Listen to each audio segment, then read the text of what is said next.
Deep dish? I fucking hate deep dish pizza. You want burgers, hot dogs, some chicken, and ribs. Yeah! Yeah! Yeah!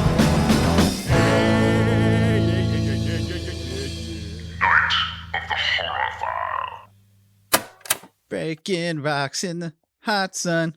I fought the law and the law won. There's a witch inside of a jail cell in today's movie. There's what? There's a witch in today's movie. Oh, I wasn't listening to you. You're like, what the fuck are you talking about? No, I totally zoned out. I wasn't listening to you. Brittany was like, fuck, we're doing this again. I was just waiting for you to God finish. Damn it. He's fucking singing. I have the joy in my soul, madam. Why? Because we just had sex? Yeah. We just had sex. And it felt so good. Nobody needs to know that. Wow. TMI right at the start of the show. That's a new record. Cut that. That's a new record. Oh, we ain't cutting shit. Anyway, welcome to Night of the Horror File, a horror movie podcast and genre film podcast where I take a horror movie and genre film and show it to my beautiful wife, Brittany, who then gives us her input. And sometimes she likes these things, sometimes she doesn't. This month, though, that's right. It's one of our theme months. This month is Troma month. Dun, dun, dun, Troma, celebrating everything Troma. And just at the top of the episode, I'd like to say that you can watch all of this month's features on Troma Now, the Troma Now app, which is on Roku and iPhone and Android, whatever that is. Yeah, Google. Whatever that is. Yeah, that thing. It's an Android. It is a Samsung. Yeah. Well, everybody has a Roku. My Samsung. Oh my God. Sorry. Yeah, right? You know, I've never understood the Samsung iPhone war. I've never understood it. Okay, mister, I'm never going to switch from an iPhone. Because I'm so used to it. I'm old now. I'm grandfathered into the iPhone. I don't want to relearn a new phone.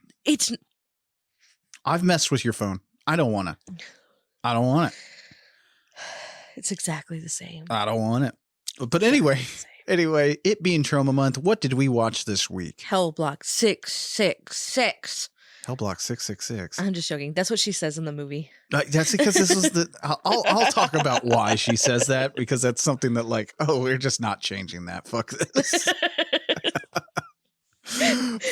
First of all, man, today's movie is one of those low budget affairs I speak of a lot.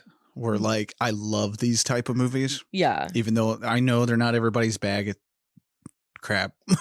What? I don't know where I was going with that.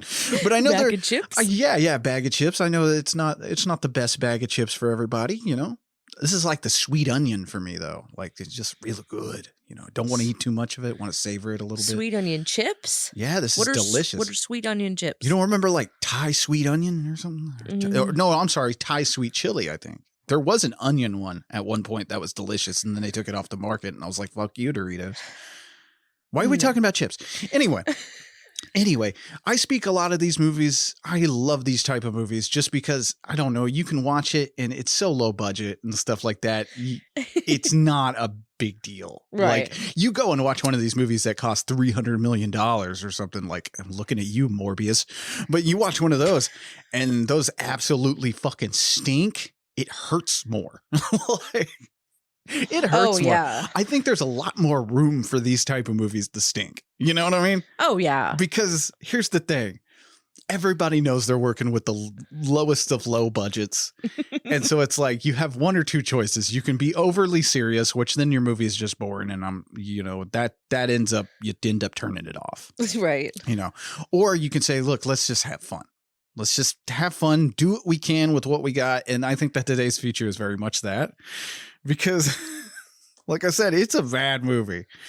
It is a very bad movie, but I think it's those qualities that make me enjoy my time here. That's a surprising thing about this movie. Because when you first get into it, you're like, I don't know. But then you're into it and you're finding little bits that you're laughing at and having a good time with. So it's just one of those. We'll discuss it as we go. Right. But coming at us from the year 1999, Hellblock 13 is from an era when low budget actually fucking meant something, you know? Like nowadays we have phones and shit to shoot on and all sorts of things. Oh, yeah. I've discovered that making a movie is not as hard as everybody makes it out to sound with today's technology. Now you still need talent and and a drive, you know, you still got to have a passion for this kind of shit because it's still hard work.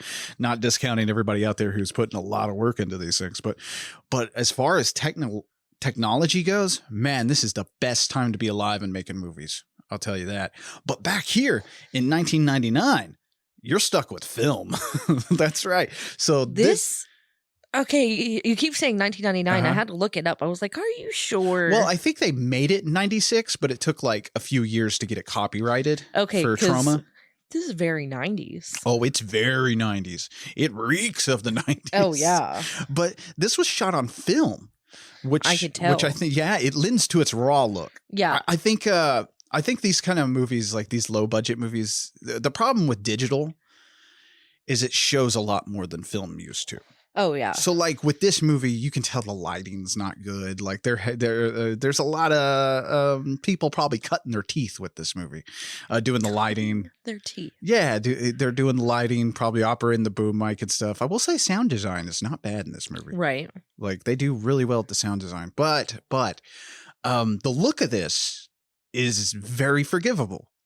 And that's because of film. And when you're filming on digital, a lot more comes through. So you're seeing a lot more of that shitty lighting, you know? And so that's what makes a lot of these lower budget movies that people don't take the time. Not dissing anybody, but sometimes people don't take the time with their lighting and to really, really devote a lot to that. Mm-hmm. And so it ends up looking like a porn. Oh, yeah. Like it's lit like a porn shoot because, you know, on porn shoots, they light everything. So you can see vaginas and balls and creases and stuff like that. Yeah, because you want to see the buttholes and all that. No, we don't. No, we do not. Thank you very much. Not all of us.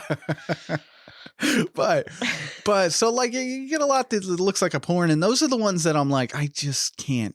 You know, a lot of those movies, it's hard to get through because it looks bad.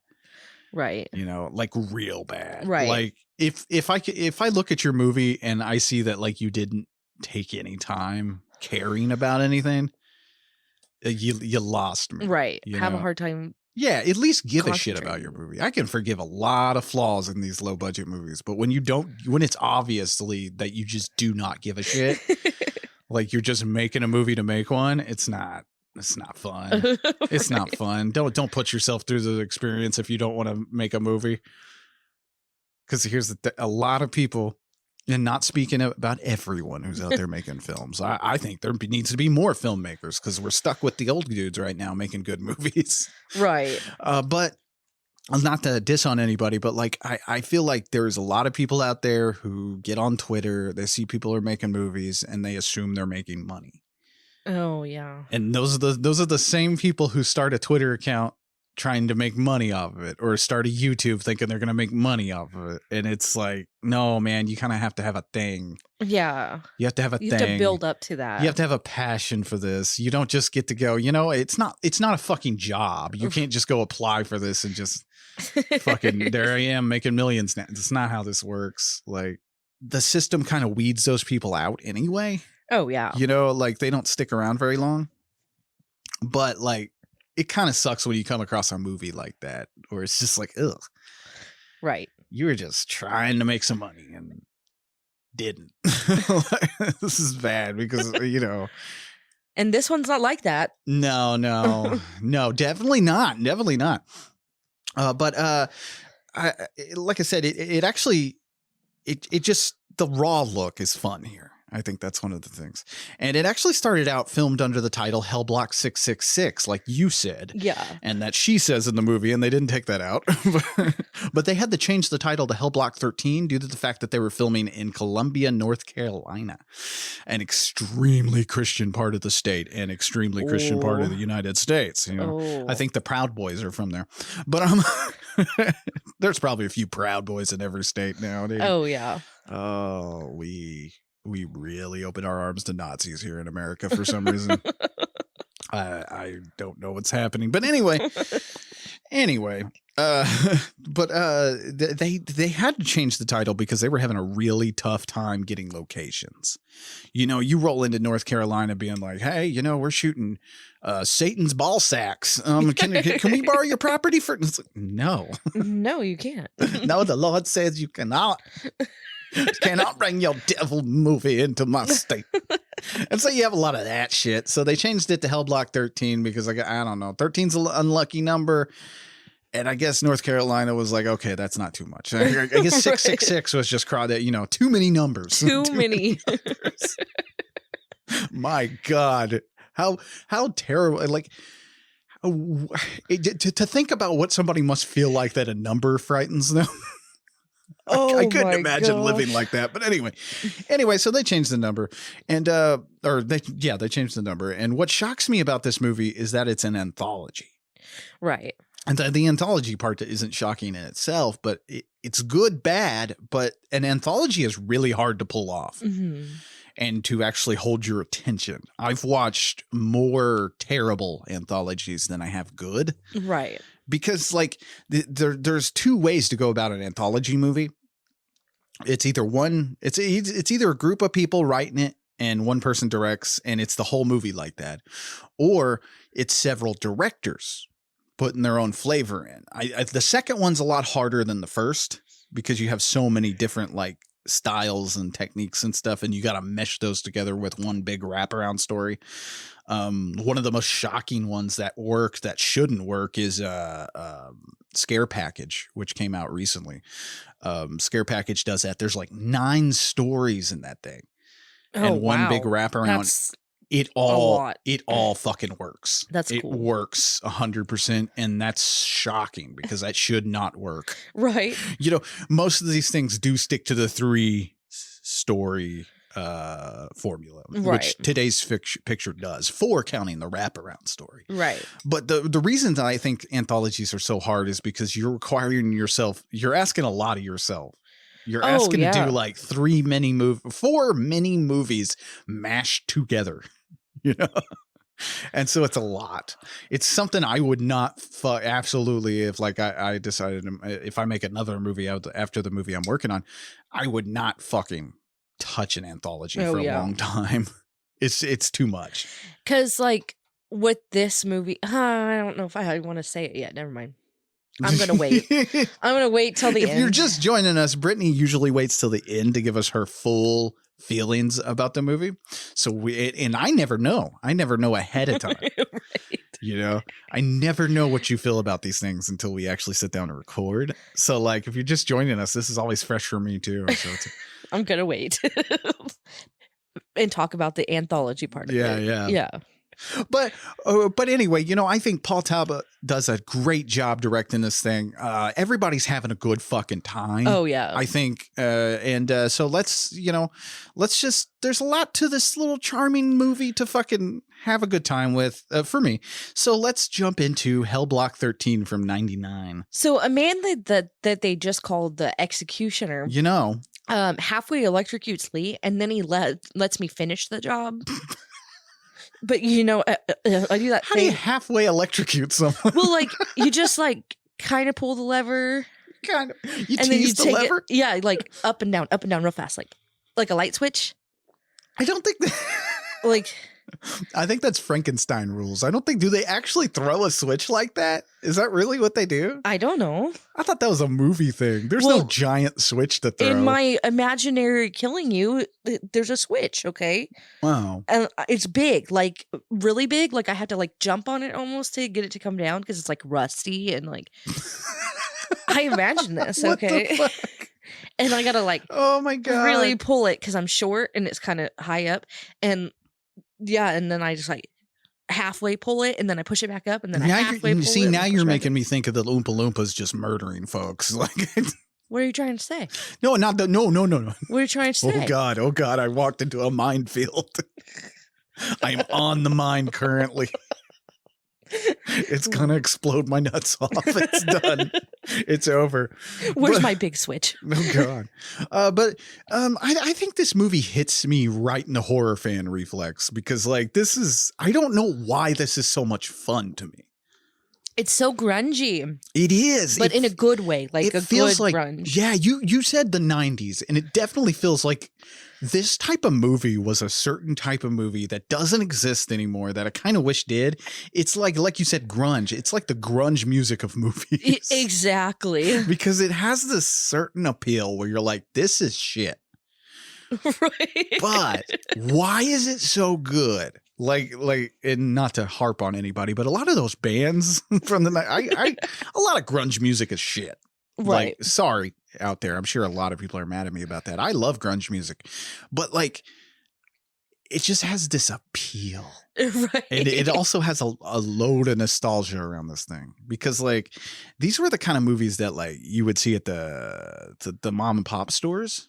Like you would get just these weird movies. Another one that's kind of along the lines that is just garbage but good is Frostbiter, which is also on Troma now. You can watch that.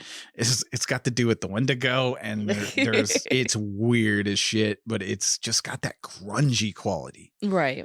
But it also feels like Paul Talbot seems to be a fan of EC comics and horror anthologies in general, and I think that's also what translates to the movie today. Like. Definitely some of these stories go along with the old EC comics, people getting their just desserts or the twist endings and stuff like that. Oh, yeah. Where you find out, a lot of this feels that way. And I think that also harkens back to those pulp comics because I don't know, maybe that's another reason why I think this is good because like, I'm sure somebody listening to us right now is like, well, maybe I'll check it out. Like if they haven't watched it yet and they're going to be like, what is this? Why is he talking this movie up so much? I don't know, man. There's just certain movies that make you feel good, that make you have a good time.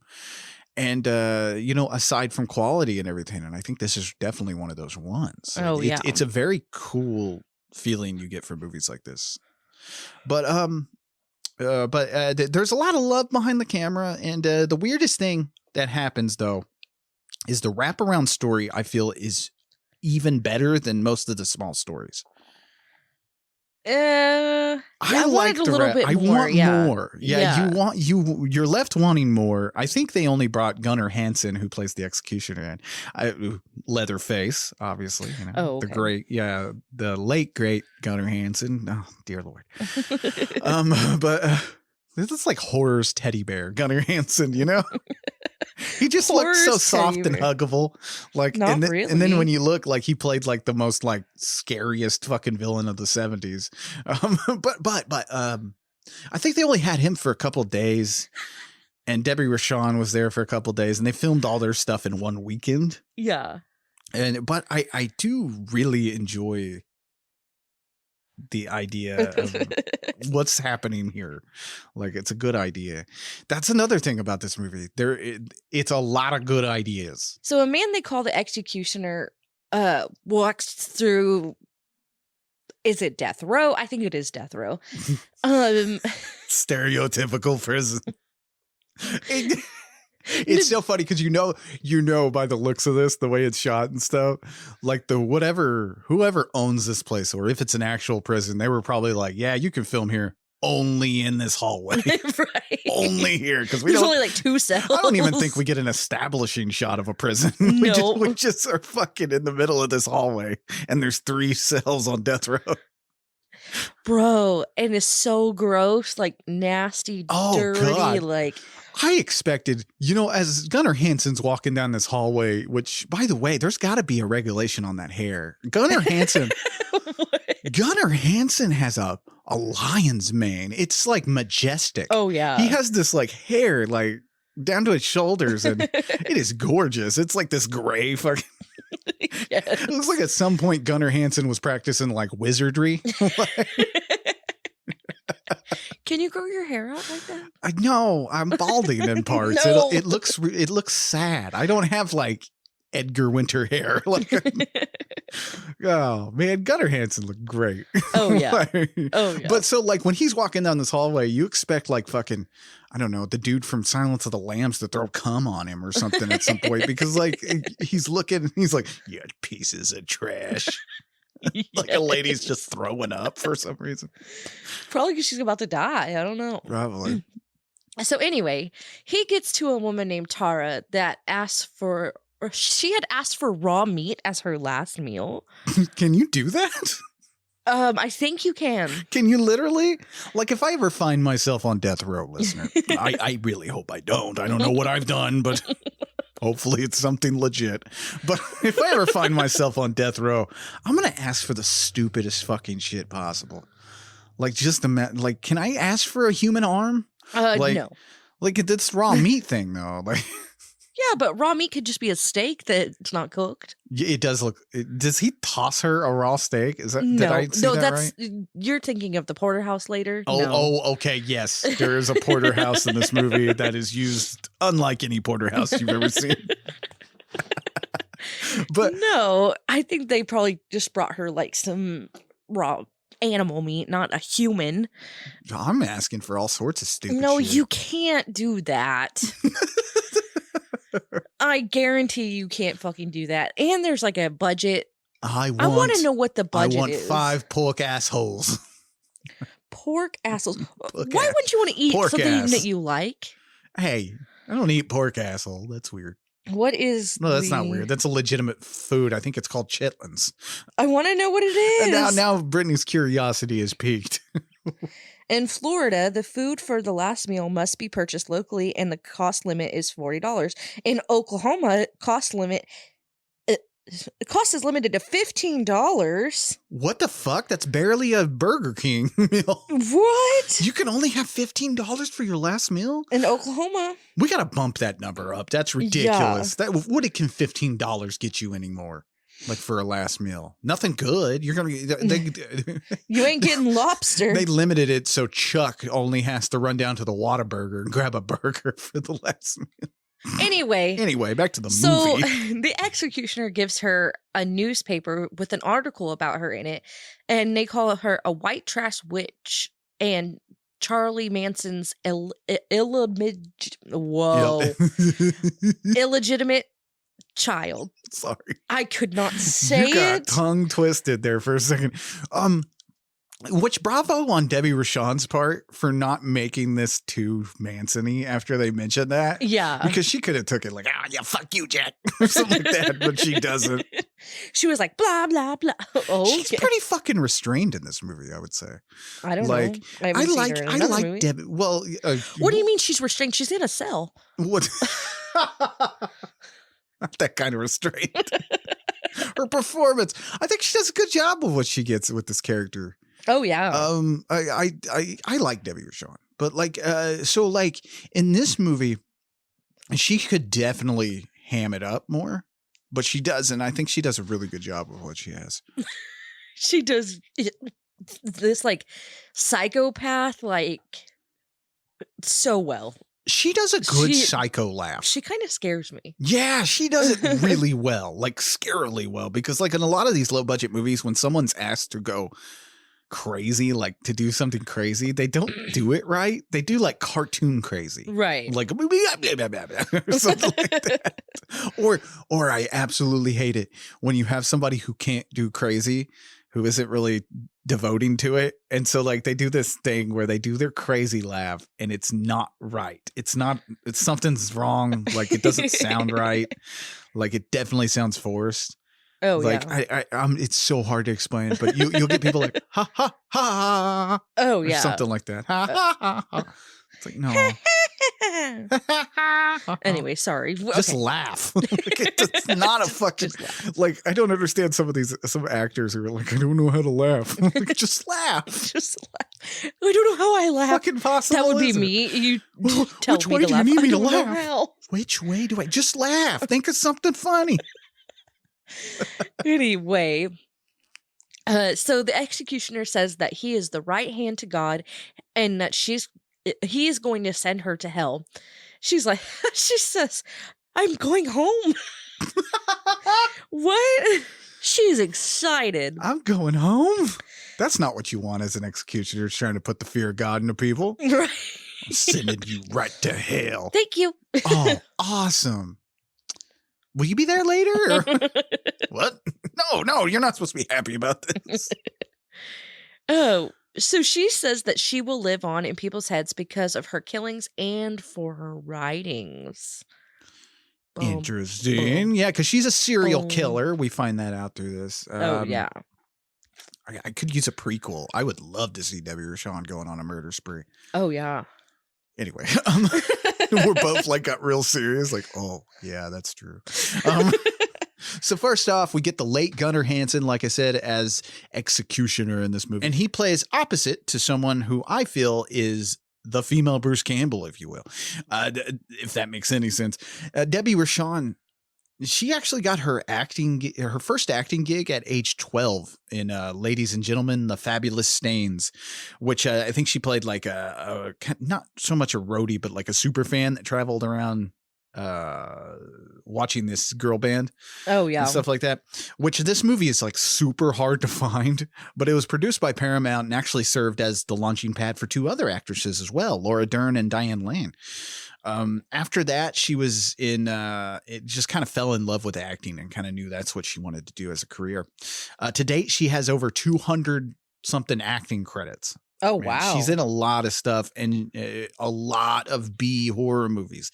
Like I said, it's really weird because like in the horror community, she's huge. But Right. you know, like if you look at someone like Bruce Campbell, he's huge almost everywhere. Is he, though? Kinda. Maybe it's just my own like secluded film person, you know. But if it seems like Bruce Campbell gets a lot more talk than some of these female actors that are about the same as he is. Oh, like, well, I feel yeah. like Debbie Rochon is on the same level like as Oh, Bruce yeah. Campbell, which is it's hard to say because he's like the king of B movies. Well, I really think Debbie Rochon is like the queen. That's like awesome. she puts in a lot of work. So they should make a baby. Man, that'd be a gorgeous baby. These are very good looking people here. But like I said, she fell in love with acting after that. And she's written books, she's directed films, and she did a really, I can't remember the name of the movie, but she's been a really good feminist voice in low budget horror. A lot of her characters, like her later characters, tend to be these like tough as nails women. Oh, yeah. Like these badasses and stuff, mostly because instead of being super influenced by starlets and, you know, things like that, she was more influenced by the male actors growing up. Oh, really? Yeah. You know, like she wasn't so much on the whole female because I think she mentioned in an interview one time that no one was doing anything that related to her in movies, like as far as women actors went. Oh, yeah. So she didn't really relate to any like that. And luckily nowadays there's better women characters now. Right. You know, it's not like Die Hard where the only women in the movie are just meant for be damsels in distress. Oh, really? You know, there's a lot of that in those movies. Because she's definitely not. No. No. And she doesn't play. Okay, I haven't seen all of Debbie Rochon's filmography. That'd be really hard. That'd be like saying I've seen all of Danny Trejo's filmography. But like the stuff I've seen her in, she would not play. I don't think she would play a damsel in distress very well. Mm-hmm. That's not her strength. Right. But and part of that strength, I think, comes from having a really, really hard upbringing. Oh, You know, she lived like a life where it was, you know, people took advantage of you and stuff like that. And I don't know details. Like Right. I don't, she had a rough upbringing. yeah, there's a documentary about her on Troma now. There's a lot of stuff out there. She wrote a book and stuff like that. So definitely look into her if you enjoy what you see here, because it was kind of this movie that started getting her bigger roles and stuff, Right. like main roles and stuff, because of what she does here. One of her biggest writing roles was a column in the Joe Bob Report. That's right, Joe Bob Briggs in the Joe Bob Report. So she wrote like I think a monthly column or something like that. But like I said, she's totally like the queen of B movies, and I think she definitely does like the way Nicolas Cage does in movies. Like any movie Nicolas Cage is in, he treats it seriously and does his best work. Oh, yeah. And I think she definitely does that in a lot of movies. Like you'll see a lot of, I'm not saying every Debbie Rochon movie is great, but like a lot of the movies you watch, you can tell the other cast members are not really there for it. Oh, and she's putting it all. But then she's putting it all in. And so it's like, well, now I'm just watching this for Debbie Rochon.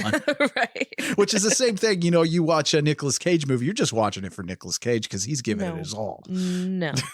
I'm telling you guys, I did a whole marathon of those shitty VOD movies he made.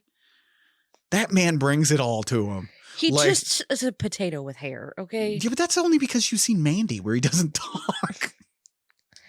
I've seen more Nicolas Cage movies than that. What? The one with the Declaration of Independence. Oh, he's great in those movies. You talking about potato with hair? It's just imagine him as a potato with hair. I don't know. Fuck? He's not spectacular. He's not. I think he's amazing. I don't know. Okay. We're getting into the Nicolas Cage argument again, aren't we? Yes. Fights back on. Fights back on. No, but I will tell you guys, like, don't discount things because they're low budget and stuff like that. Don't discount some of these VOD movies and stuff like that. Just like Debbie Rochon, you know, you watch a movie and you're having a good time. Like, it surprises you. Like, I did a whole fucking marathon of those VOD movies, and each one were great. He'd never phoned a performance in. So Tara starts reading her first story called Watery Grave. So there's a woman talking to detectives, and they are investigating her 2 missing kids. And this dude, this fucking, this cop, this big old Johnny Fatlaw. Yes. They got the most stereotypical fat police officer in this fucking role. And he never gets up to this entire movie. No. He's sitting down and he is eating the entire time. And he's eating like barbecue or something. Yeah, what the fuck? It's like they were like, all right, that guy's fat. We need him to do fat guy stuff. What's fat guy stuff? We'll have him eating barbecue. But yeah, like it's just eating barbecue this whole scene. And it's hard to take him seriously because he's like, well, missing kids, eh? Dude, stop eating barbecue for a second. Right. So they have no leads on these missing kids, but they ask her about her boyfriend. She says that he couldn't have done anything because he likes kids. Okay. That's never That's not what they That asked. doesn't mean anything. I mean, we had Michael Jackson going through kids like Kleenex. It's not. He liked kids. Yeah, he liked kids too. Anyway, sorry. So when she leaves, the detectives. Show me your bill. Oh my God. You made snot come out of my nose. When she leaves, the detectives say that these 2 kids were abducted from a busy public park, but no one saw anything. And she supposedly went to this woman's house to make the phone call to 911, even though there was a payphone closer. I don't know. I don't have quarters for payphones, so. Man, now that's a relic of the past, dude. Every time you watch a movie like this and they're like, oh, well, just stop by the payphone. You're like, wait, the what? Oh, yeah. Those were a thing. And they're saying that she's being weird because she didn't even cry. The whole time he's eating fucking barbecue. That's so weird. Fat guy. Like, what the man. Oh my God. And I don't even think that's this actor's only role as fat guy. Like I've seen him in other movies where he just appears as fat guy. Fat guy. That's not the character's name, but he's always the fat guy. Like I think I'm recalling one movie where he's in a suit sweating because he's a fat guy. Probably so, yeah. So later that night, Sherry and her boyfriend Bob are in the hot tub. And all she wants to do is fuck. And Bob's like, whoa, slow down. Yeah, you're like, wait, whoa? Yeah, Bob's like, your kids are missing. I don't think I should be dipping it if your kids are... Right. And she says that she just wants to unwind because of all the police officers and the, not paparazzi, the the media. That's what she says. I was like, what the fuck is that word? And I feel like this is the most unbelievable part of the movie because someone who looks like Bob doesn't want to fuck you. Like, it seems like that doesn't seem right. Well, the thing is, though, her kids are missing, and why is that all she cares about? Because if my kids were missing, I'm looking for them. Yeah, but I ain't fucking. Yeah, but Bob looks like he's about to enter a fucking Steve Perry look-alike contest. He does not look like he gives a shit about what your feelings are if you're trying to fuck him. Oh my god. I might be wrong though. This is probably unfair for Bob. You're justice for Bob. Just a small town girl. Oh my gosh. So then we see POV of someone getting out of a body of water and watching them, and then we hear kids giggle. Another thing that's really cool about this movie is the way it's shot. Like, this is very good. Oh yeah. Like, this has very good. This has very good shots in it. There's very good cinematography, and this thing's edited like really fucking well. Like, I think that's another thing. Yeah. Like, because, you know, you don't have any weird dropped cuts or weird editing decisions and stuff like that. Mm-mm. You do have later in the movie, and we'll talk about the third story, but like it's like someone took a lot of weed or something, like smoked a big fatty and was like, let's get experimental with it. But we'll talk about that later on. But like, I really do like the way this thing looks. Like, that's another thing that like you can tell someone gave a shit. Oh yeah. Like that, because that's all I'm. That's all I need. The only thing I need for your movie to impress me is if it looks like you gave a shit. Oh yeah. That's it. I think that's all. You know, care about your shit. Yeah, care about it. So Sherry says that Bob doesn't even like kids, and he says that her kids were starting to grow on him, and he hopes they find the kids alive and okay. Then he wants to marry her. He says it like the future. Mm-hmm. Like, when they find the kids alive and okay, then we can get married and be a family or whatever. Yeah. But he gives her the ring.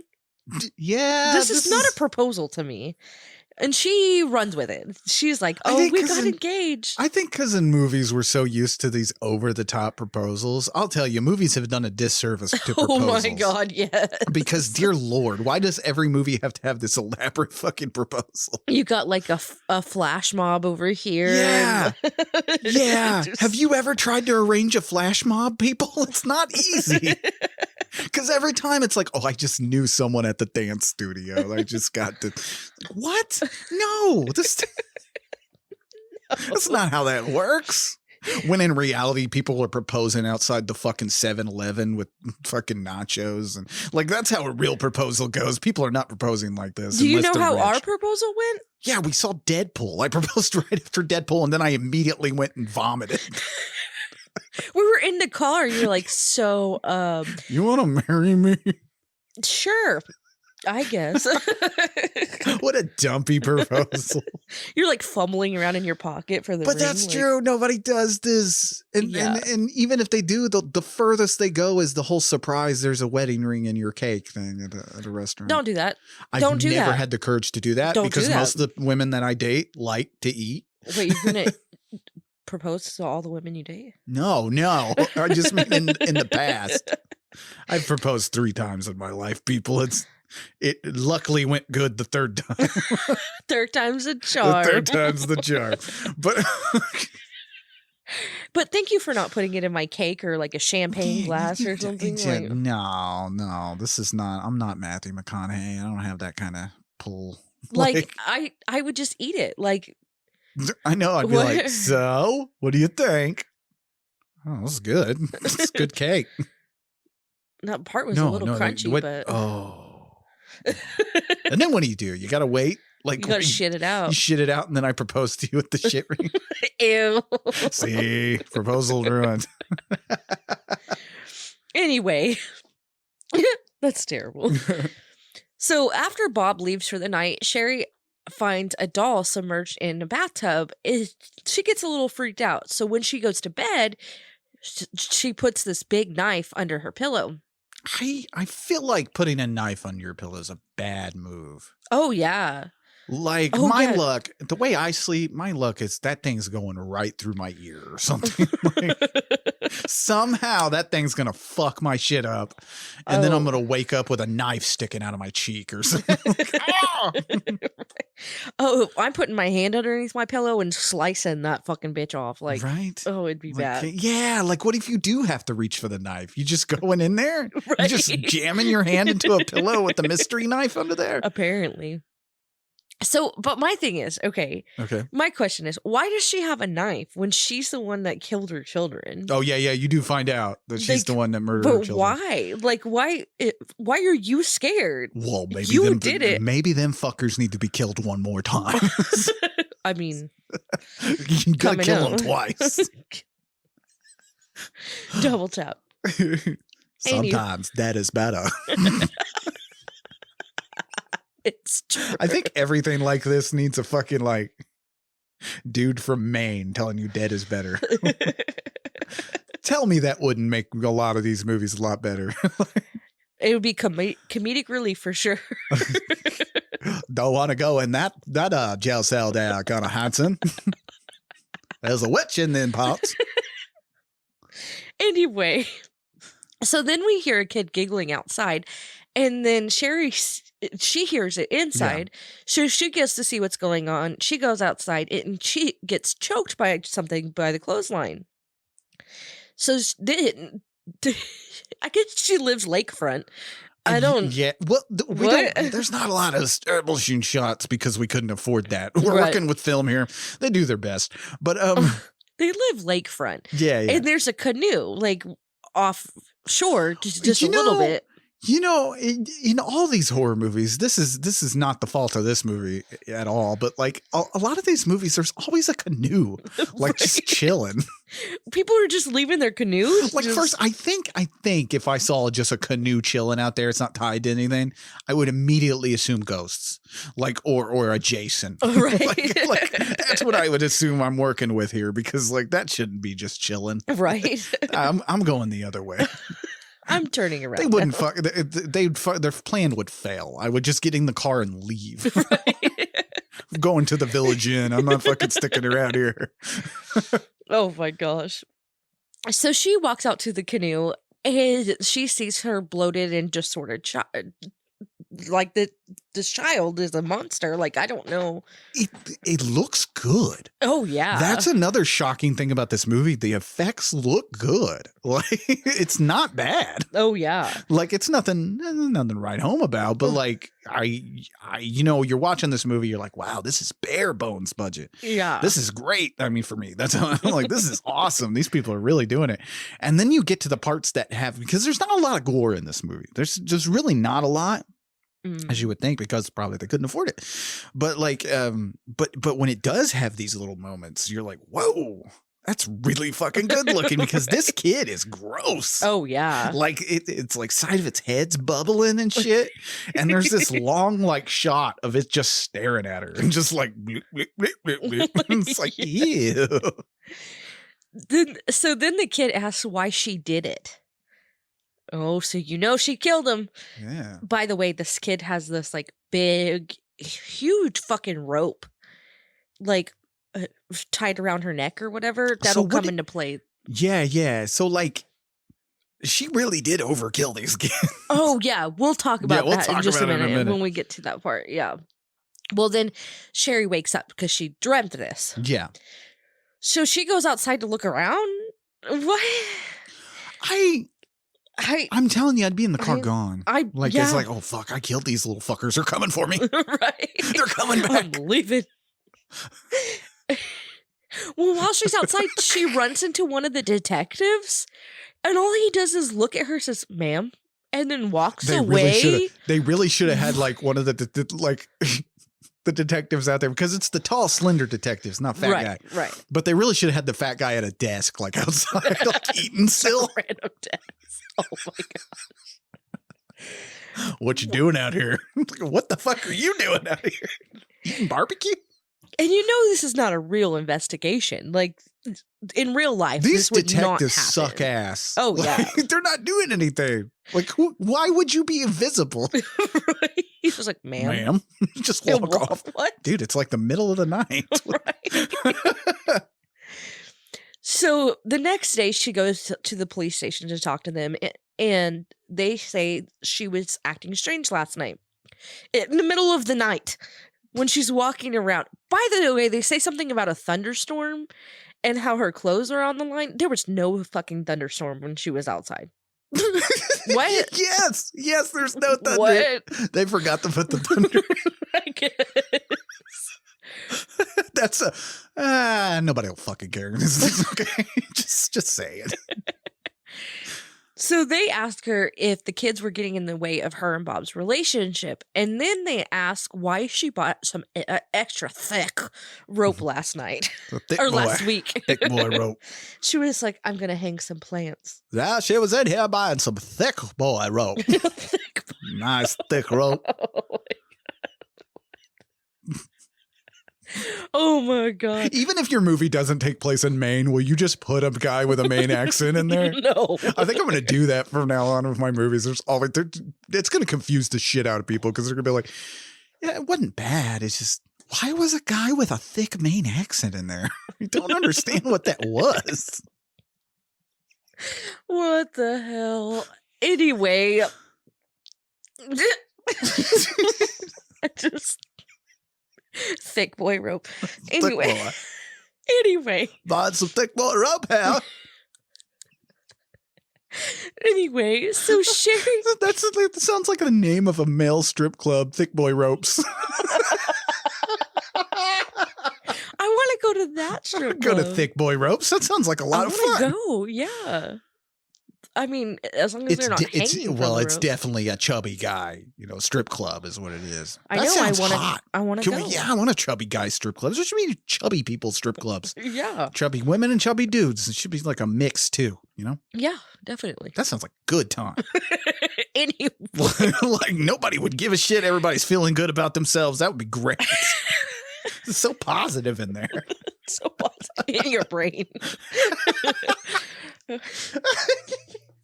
Oh my God. You're feeling good today, huh? Yeah. Had a couple of drinks down at Thick Boy Ropes. It's a lot of fun. Be sure to bring a lot of ones.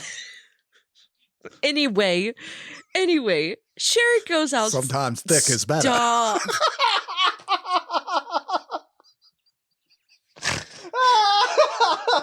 Okay, I'm sorry. Okay, I'm sorry. I tried like 16 times to get back to the movie. Sorry. I'm so sorry. Let's get back to the movie. Is that guy still eating barbecue? Probably. So Sherry goes outside and she calls Bob on her cell phone. So now she has a cell phone, but before she didn't. Well, this was the late 90s when cell phones were starting to pop up. I know, but she didn't have one when her kids went missing, but now she has one. Okay, stop pulling the threads of Hellblock 13. You're pulling too many threads here. Let's just keep moving. So she says that she needs to get away and she wants to get out of town and she wants him to go with her. Oh, bitch is running. Anyway, so while he's waiting on her at her house, Bob hears a kid giggling, and this kid beats him with a rock. And this is the rock that she used to drown the kids with. Okay. It makes sense. It makes sense in the reason why they're using it, but just the fact that this little kid beats this adult man with a rock is probably the best thing ever. By the way, that thick rope, okay, not gonna hold a rock. This rock, it's like smaller than this kid's head. I feel like you're pulling, you just get like a hand weight or something. It doesn't, a cinder block. Yeah, cinder block. That's the traditional way, right? That's like the tried and true mafia way. You had to weight things down. You would put that cinder block and wrap the rope around it. Right. But anyway, again, you're pulling threads. Don't pull at the threads here. So Sherry gets home and says that she closed out her accounts and she's ready to leave. And And I had to listen to that like 4 times. I was like, she closed out her accounts. She really is escaping. What the hell? So Sherry finds a trail of algae on the ground in her house, and she follows it out back, and she's looking for Bob. Well, she sees him in the canoe. He's kind of like laying over the canoe. Yeah. So when she runs up on him, she sees that his face has been bashed in. And one of the kids chokes her with a rope, and the other stabs her to death with a knife from under the pillow. Yeah, it's awesome. So then it cuts to the next day, and they're searching the lake. The fat guy got out from behind his desk, He was done with his barbecue. Right. They should have had him eating a sandwich here, though. Doing things as sandwichly possible in this movie. Right. Well, there's only one guy searching the lake, by the way. What? That's because they couldn't afford anybody. Keep going. Okay. Not trying We can't afford a whole team here. I guess so. So he's like, we found 2 of them, blah, blah, blah. And you think that he found the kids. He didn't. He found Bob and Sherry. Dun, dun, dun. But no kids. Dun, dun, dun. This is definitely, I think this one especially feels the most like a fucking EC comic story. Like a Tales from the Crypt episode is what this feels like. Man, this first story, I think with anthologies, we should definitely do a little bit differently on the show. What did you think about this first story? It was fine. I mean, it was good. Little...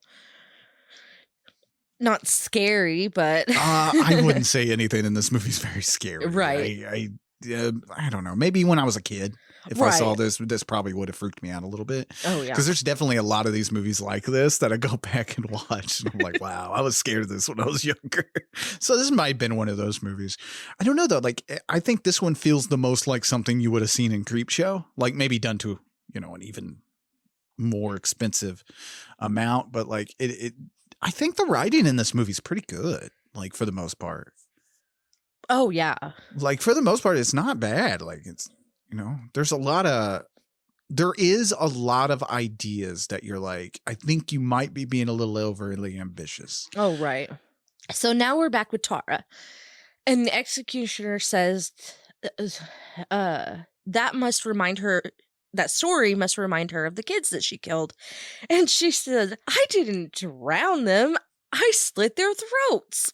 Which, okay. Yeah. I mean, thanks for clearing that up. Because that's better. Well, yeah, I mean, obviously, if you're going to kill a kid, at least do it right. Oh, my God. I think drowning is just a little too long. It takes too long. Wow. Whoa. Might want to shut up there, Leigh. I mean, she didn't hold them down and drown them. She just dropped them in the bottom of the lake. Oh, true. So does it really take that long? You just drop and go? Like, yeah. The drop and go. Drop and go. Okay, hold on a second. Drop and go method. I just thought about this, though. What? Oh, God. What are we thinking? Have you ever had to hold a kid down? Oh, that sounds really bad, but hold a kid down like when they're No, I've never had to hold a kid down. Like when they're getting a shot. Oh, yeah. You have to do that. Yeah. You have to have, like, they're strong motherfuckers. Dude, little kids are just bundles of muscle. That's why sometimes I'm like, you know what? It makes sense that these kids could kill adults. Right? But, like, so those kids didn't willingly jump into the fucking lake with a rope tied around them and a rock. Kids are kind of dumb. There must have been a I would have fallen We're gonna in the play lake. monster I would have drowned. Anyway, so that's what I just imagined in my brain. Jesus. The things we imagine, people.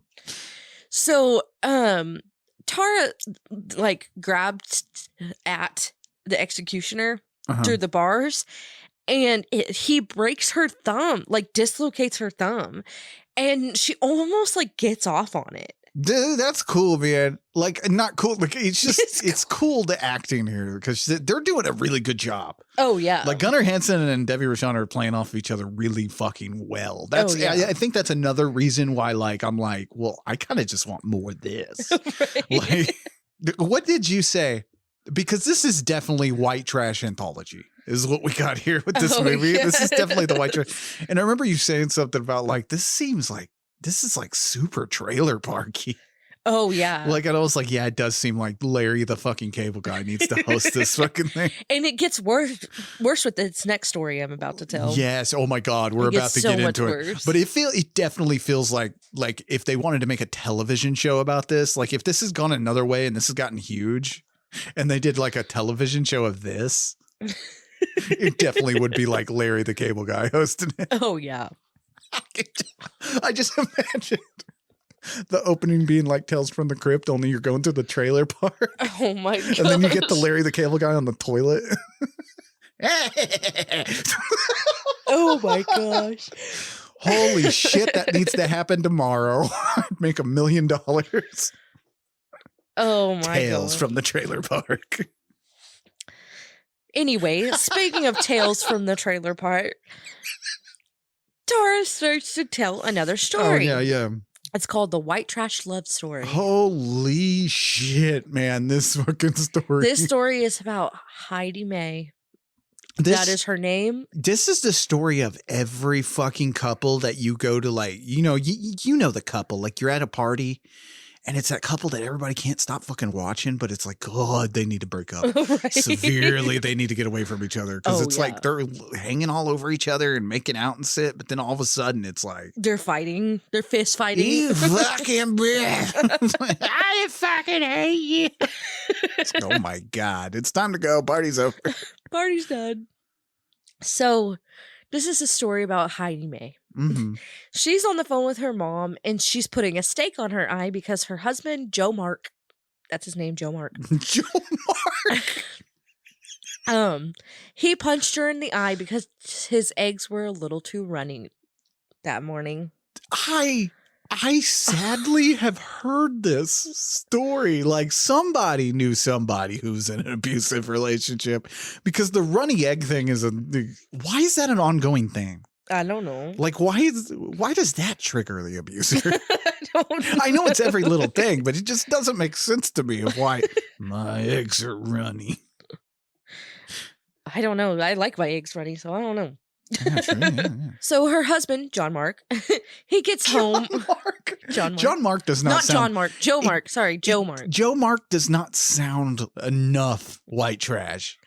Like Joe Mark sounds almost like this guy's in the fucking like witness protection program. Like this does not...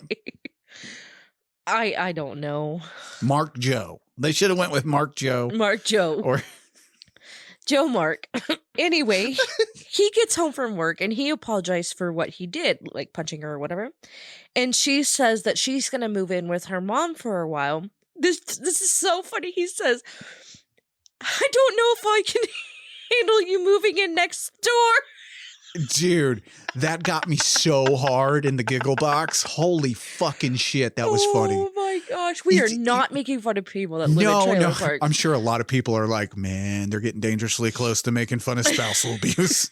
And in trailer parks, and we're not trying to do that. No, we're not. Oh, but this is...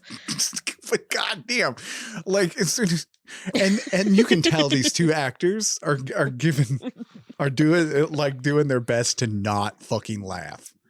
Like this whole fucking story, these two are dying trying not to laugh at each other because he does this face. He does this face when he says that. His eyes get all big. Yes. I can't handle you moving next door. And you can tell she is like, oh God, I'm about to laugh. Oh God, that guy just delivered that line. Right. Well, Joe Mark has changed, he says. He said they need a vacation. And they might even go renew their vows down by the big sombrero. I want to see it. I want it. I want the big sombrero. Where is it? Can I go there? Can I get married in front of it? Man, what is with Americans and like our obsession with big ass things? You know what I mean? Big ass things. It's so true. Like in America, you could. Some of our listeners aren't from America; they're in other countries. But you can literally go see the world's giant toilet, the world's biggest ball of twine. Like you can go see those things, and I've never understood them. I'm like, I don't get it. It's just a big ball of twine, but it's big. It's like, okay. Okay. I don't understand. I think they were really trying hard to say that these people were from Texas. Oh, without saying they these go people are above from and beyond. Texas. Like, all this guy needs to be doing is walking around with an AK-47 the whole time. Right. Because they got I'm sorry, Confederate. an AR-14. 15? 15. See, I'm not a gun person. Whoa. Because they got Confederate flags. Oh, man. The Confederate is out tonight. Oh, like, yeah. Oh, man. This is a different time. He doesn't, you know, So, does that shit go hand in hand when you're like that? Does it I just don't like, know. do you age up, right? Like you hit 16 and all of a sudden you're, you know, beating women care package arrives or something? I don't Is that the thing? know. Do these people get a care package? Because it seems like they all have the same shit. It's like one day when, like I said, you get 16, you get your women beaten care package. It comes with a Confederate flag. Oh, yeah. A cut off flannel shirt. Sorry. A dirty fishing hat. A dirty fishing hat with the hook in it. Uh-huh. Like, gotta have that. Like I said, Larry the Cable Guy should have this shit. That's terrible. Did he get a care package? Yeah, that's what I mean. Like, is that Dan Whitney's care package? What happened to yours? Well, yeah, because I grew up in the South. I declined. You can't do that. No, well, I chose the closet bisexual. Oh, So I got my closet bisexual care package, which was, hey, try to be as masculine as possible. Wait a second. So some people get their Hogwarts letter and some people get their wife beating package? Is that what you're saying? You piece of shit, Harry. Like, you can't get both, right? Well, no. I mean, it's one or the other. You know, you Right. get assigned a box here in America. Anyway, we'll have to get to my favorite part, okay? So Joe Mark then goes to get ice for her eye, and he notices that his porterhouse is gone. So he hits her again, and that says that if she ever does that again, he will break her neck. You use my porterhouse to cause $8.95. My 18-ounce porterhouse. Oh, this is still not even my favorite part. Oh my gosh. You know, this is a testament to this movie because we are laughing at spousal abuse. That's what we're doing here. It is a big old joke. It really shouldn't be, but it is. I don't know how they did it. I don't know how they did it because, like, you could watch the same shit on Lifetime and be like, ooh, that, and probably the same acting too, and just be like, ooh. But for some reason in this movie, why is it a laugh a minute? Like, it shouldn't be this way. I don't know. And you stop yourself. Maybe this is part of the horror because it's like really you stop yourself like, wow, I'm laughing at something really terrible. I should not do this. This is really awful. Anyway, so he threatens to break her neck if she ever does that again, and he goes outside. So she grabs a shovel and comes up behind him and hits him in the back of the head with it. Yeah. It wasn't good enough. He didn't die. Nah. So he grabs her and he chokes her and beats the shit out of her. So she's got welts and black eyes and shit. I will say they kind of slipped with the makeup in this because she kind of looked like she just got. Oh, sorry. She kind of looks like she just got done working the mines. Right. Maybe they just don't want to make it too bad. I guess. I don't know. Anyway, so the next day she's outside hanging clothes on the line, and these two girls come up to collect the rent. She's like, I don't have a check, but I'll get it tomorrow or whatever. You know, all the excuses. Mm-hmm. So then they go across the street to the neighbors to collect rent from the neighbor. Anyway, Yeah. and Heidi Mae asks who the neighbor is, and the girls say they don't know. All they know is that she's a witch, and she took one of the little girl's dogs. Okay, and put a pin in that because when you hear them talking this way, you think, okay, this is going to be like an old lady who has magical powers and stuff like that. Right. But what we get, It's not this. I don't know what mix of shit they put together for this witch. I don't know. It's not what you're thinking. No. So Oh, I just thought of something. Anyway, sorry. I'll tell you in a minute.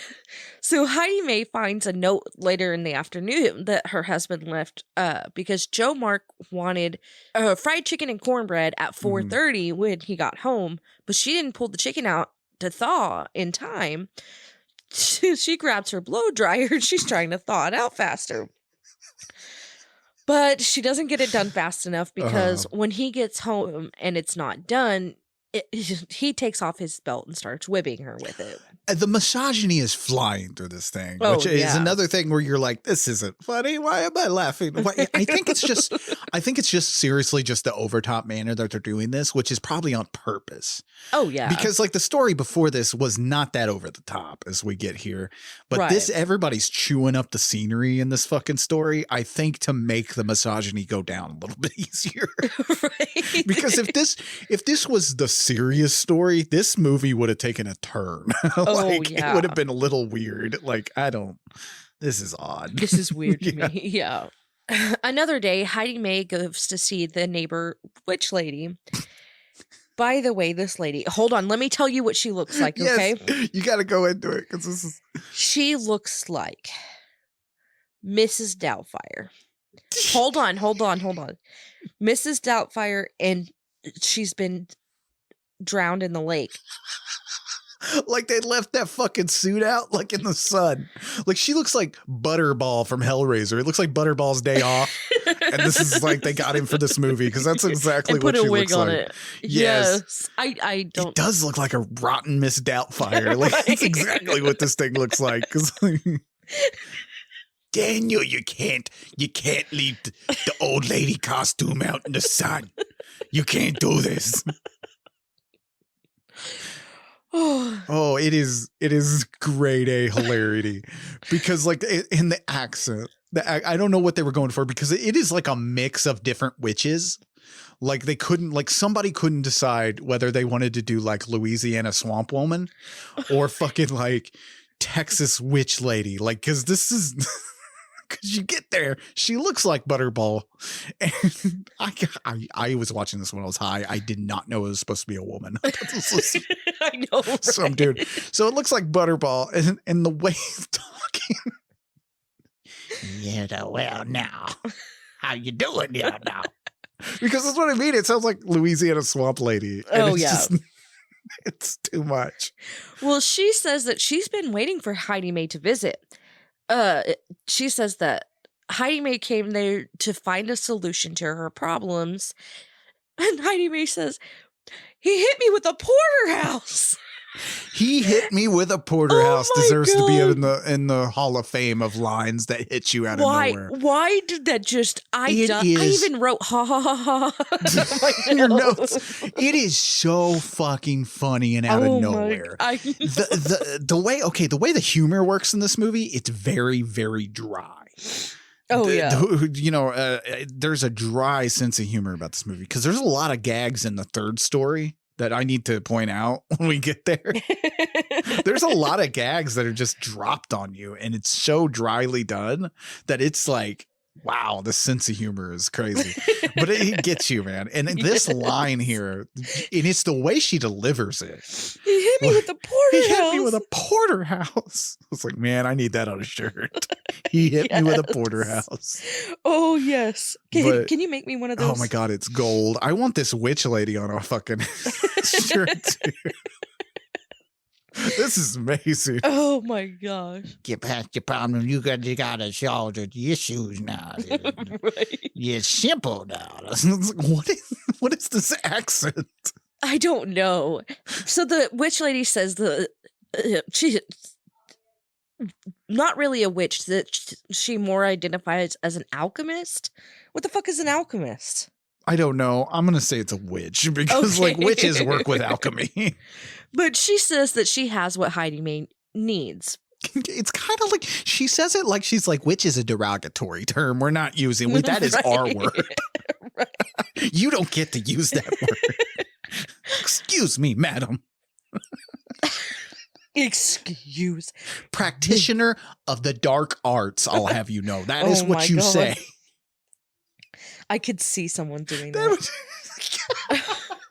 I just imagine that. Oh my god. Witch is our word.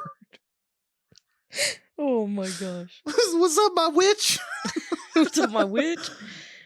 So anyway, she gives Heidi Mae a spell that she wants to know if this is permanent because Joe Mark won't divorce her. The witch says yes, as long as she wants it to be. But, she says there can't be any hesitation. So the witch tells Heidi Mae to find these things and put them in boiling water. She gives her a list and says to say this word 3 times. But before she says the word, she needs to put some of his DNA in the water. I did not know where they were going to go with this either. I was like, Lord, please don't let it be weird bodily fluids. I was like, I don't need that. No. And that she needs to go out for at least an hour. And when she comes back, she'll have to clean up the mess. The witch says to be very careful or the spell could reverse onto her and then things would be tragic. Well, Heidi Mae is an idiot. Well, I think during... you don't want to be like, God, this woman's fucking stupid. But she kind of is. I mean, we just saw her trying to thaw chicken with a fucking blow dryer. Right. This poor lady. So Heidi Mae goes to make this potion and she's crying about how Joe Mark used to not be like this. And one of her tears falls into the pot. And the witch distinctly told her, the witch don't totally do that. Like Butterball literally just told you not to fucking do this shit. And here you go. Butterball Crying on vacation told you explicitly not to do this. So she goes to say the words, but Joe Mark gets home. So she gives him the potion because she has to give it to him as a drink or whatever. She puts it in his And I love it. Okay, so first of all, this potion. It's green. It is green oatmeal. Right. And so she takes a beer bottle, just shoves it into the fucking neck. Right. I was like, wow, how would you not notice that your beer's chunky? Oh. And then as an abuser, you'd be mad about it. I know. What? I don't know. He drank it. Whatever. Yeah.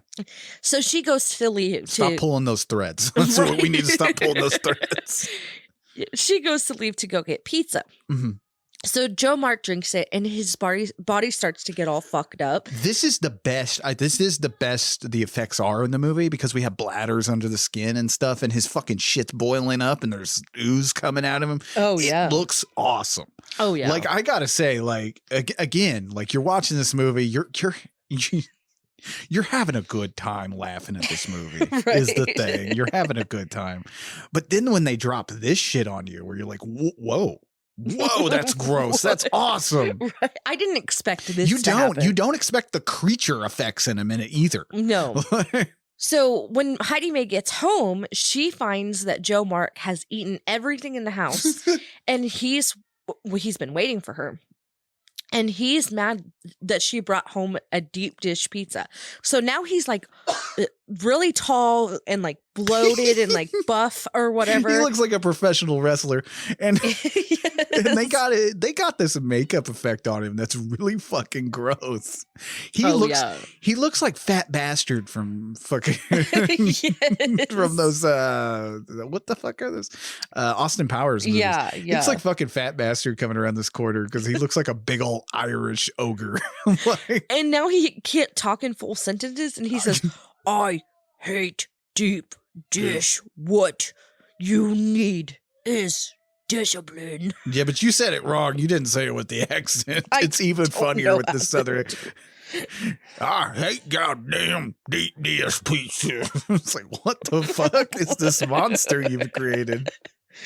He doesn't even care that he's a monster. He's just mad about the pizza.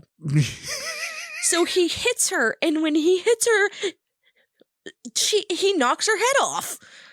Literally knocks her head off into the fridge and then grabs a beer next to it. This is not what you want. No. This is a weird Lifetime special. I don't remember seeing this one. No. He knocks her head off. But this is what she gets for crying in her soup. Wow, that's a terrible lesson. What? The lady told her. It's true. If you're gonna kill your husband, at least listen to the person who's trying to tell you how to. I already know how. Well, she couldn't understand her through that Texan Louisiana accent she's trying to use there. I just bumped myself in the eye. Oh my gosh. Yeah, what you want to do there now? I don't know now. Going on down to New Orleans now. It's like, what is this? What are you doing? Whoever plays this fucking Butterball dude is like, they're going for it. I got to give it to them. They go for it in this fucking movie. Oh, yeah. But okay, so that's the end of that. The second story. How'd you feel about that one? I just laughed through the whole thing. I think, yeah, this is the I'm funniest. terrible. This is the. I don't know why, but this is the spousal abuse segment is the funniest this movie gets. It's so over the top. I just people are laughed to having a keep good from time. crying. Yeah, people are having a good time acting this out. You can tell everybody's having a ball. I think that's what makes it even better. But yeah, I don't know. I think the second story is my favorite Oh, yeah. out of the whole thing. There's just so much there. There's so much things they're going for, and it's just like, why? What trailer is this that she walks into with this witch? Because it looks like it's a cave all of a sudden. I don't know. It's so good. Okay. Let's get back. So Tara goes immediately into her next story. Yeah. And this one is called Big Rhonda. I love how all her stories, because you always get these movies with people telling the stories out of a book, and it's always like this big leather-bound fancy thing, and she has a med notebook. It's a composition book. Yeah, it's a composition book. It's great. I mean, she's in prison, so. True. And she tells throughout this that the women in the prison had told her these stories. Oh, yeah. And she wrote them down. Interesting. I don't know. I don't know. It seems like there's a dropped like subplot of like all the people involved in this shit are in the prison. Yes. But then again, well, I guess Heidi May or whatever her name was, she couldn't be in there. She got her head knocked off. She got her head knocked off by big old like Irish guy. Right. But she's talking or she says that like the spirits of the women that have died there talk to her and shit. So yeah. Who knows? She had a lot of time on her hands. Works. So anyway, we're with Big Rhonda now. Actually, Big Rhonda. Actually, we're with a motorcycle gang. Well, yeah, Big Rhonda's coming, but Big Rhonda is I don't know what it is about the name Big Rhonda. It cracks me the fuck up. She's not big. She is not big at all. Like you think of Big Rhonda, they needed to get someone a little older. Like I understand they were going for the sexy. You know what I mean? Right. For Big Rhonda. But I feel like when you hear Big Rhonda, you're thinking like Big Marge or something like from Pee Wee Herman or something. So a motorcycle gang is getting ready to leave to go to Mexico to do a drug run. But first, they need to do a traditional thing that they do every year, they say. Yeah, they have a biker tradition. Yeah. They're going to stop at a sacred place where Big Rhonda was laid to rest. The head guy says that she was the church for them, and today is Sunday. He says that they're going to stop and make a blood offering to her, so she will look after them on their run to Mexico. Look after them, the drugs. Yeah, so like Big Rhonda is like a patron saint of this motorcycle. Right. And there's let me set this up. I didn't set this up very well, but like they have a rookie there. Yes. And I don't know what they call him. I don't know his name. Well, in biker terms, they usually call him prospects. But that's not what they call him in this. No. No, I didn't. I don't think whoever did this knows about biker kings, which is fine. But we're going to call him rookie, okay? Because it's just easier to say than prospect. But we're going to call him rookie. And they get, for the lead motorcycle gang guy, they get this dude who looks like skinny Dan Haggerty. Like he looks like grizzly, like I don't know, man. I don't know either. This guy's hilarious though. He's the one questioning why they're stopping. Yeah. And they're not just going straight to Mexico. Yeah. So the gang makes it to the gravesite. Okay. So this gravesite's just in the middle of the fucking woods? Yeah. Is that where they buried Big Rhonda? You think she'd have a better gravesite? Like, well, they have to hide where they go party. Oh, they gotta hide Big Rhonda. They gotta hide Big Rhonda. How did Big Rhonda pass away? I don't know, because the guy goes on to say that she was a badass. Yeah, like, she was the baddest like she was- biker ma in the fucking county or something. And like, it's like, wait, well, why is she dead? right? What happened to Big Rhonda? Did she take some bad meth? Maybe she had a heart attack or something. I It's don't know. too much meth, man. I don't know. So they make it to the gravesite and they start unburying Big Rhonda. And they take her out of her coffin and then strap her to the cross. And this, okay, so Big Rhonda has been decomposing. Well, yeah. Has been big decomposing. Big decomposed. She looks kind of like the fucking zombie from Return of the Living Dead, the one they bring in on the fucking what is that, the gurney? Oh, and it starts talking. Yeah. So like this thing's creepy as shit looking, and they're kissing her. Like, Yeah. Anyway, that's so gross to me. So they pray in front of her, and then later that night they start to have a party.